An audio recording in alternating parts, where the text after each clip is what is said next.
Let's get back now to the general election campaign.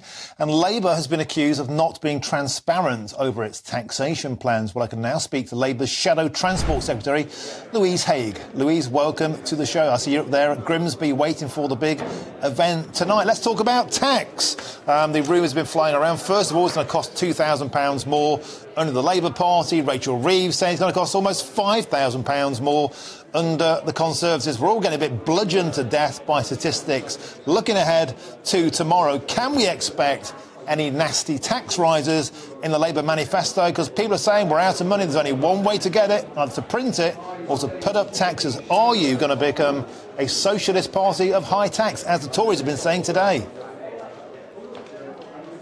Well, look, Labour have been very clear where we're going to set out our tax rises. We have been for several months ahead of the manifesto, and yes, the manifesto is going to be published tomorrow, but you will not see any other tax rises than those we've already set out. And those include abolishing the non-dom tax rate.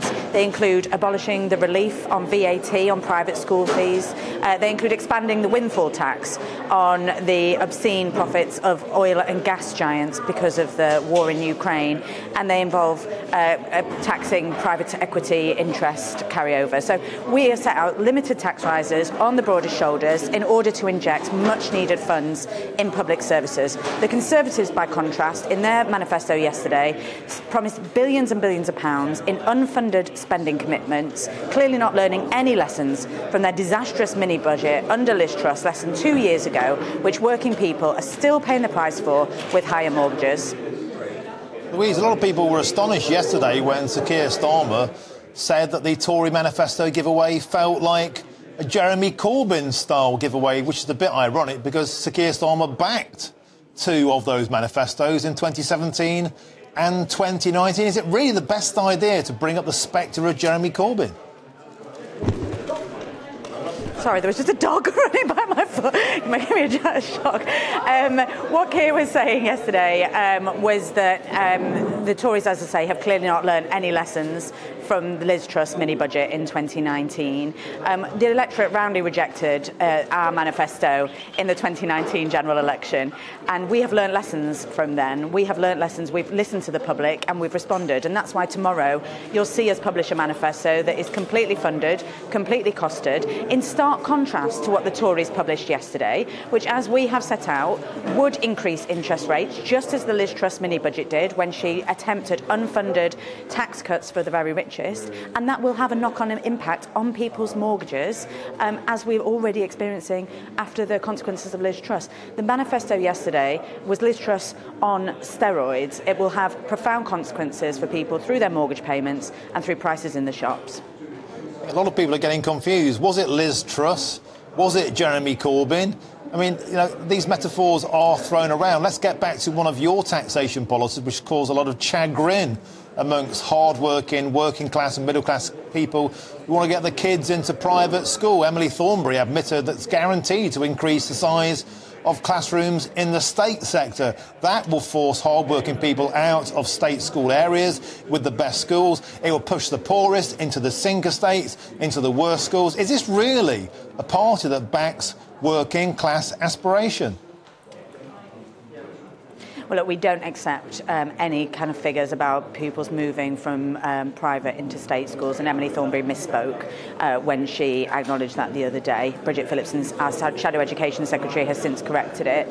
Private school fees have risen far faster than inflation over the last few years, and that has not had a downward pressure on the number of children attending private schools. And I think what's important to recognise is that this is a tax on the schools themselves, not on parents, and they will be able to claim VAT back on their own spending. So it's up to them how they want to pass the VAT on. And we don't anticipate that there will be a significant number of children, or really any significant number of children moving into state school. What that money will go on is investing in breakfast clubs for every primary school in maintained schools across Britain and in academies, and driving up standards in maintained schools and academies right across the country, so that every child can get the best quality access to education. And that's the kind of ambition and aspiration that we want for every child, no matter where they grow up in this country.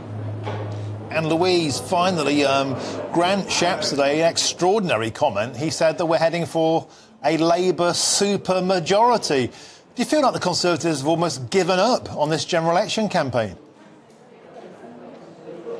Well, not a single vote has been cast yet, and it would be an extraordinary outcome if Labour achieved a majority really of any kind. The challenge that we have to achieve a majority of even one would be akin to the election win that Tony Blair managed in 1997. So we know every vote is still to play for, and I think what Grant Shapps was attempting to do this morning was distract from their disastrous performance after disastrous performance in this election campaign, whether it be returning from D-Day far too early for the Prime Minister, or acknowledging that he wasn't as rich as he might be because he didn't have Sky when he was a child. I think he is proving time and time again how out of touch he is with ordinary people in Britain, and this was Grant Shapps' last-ditch attempt to distract people from that.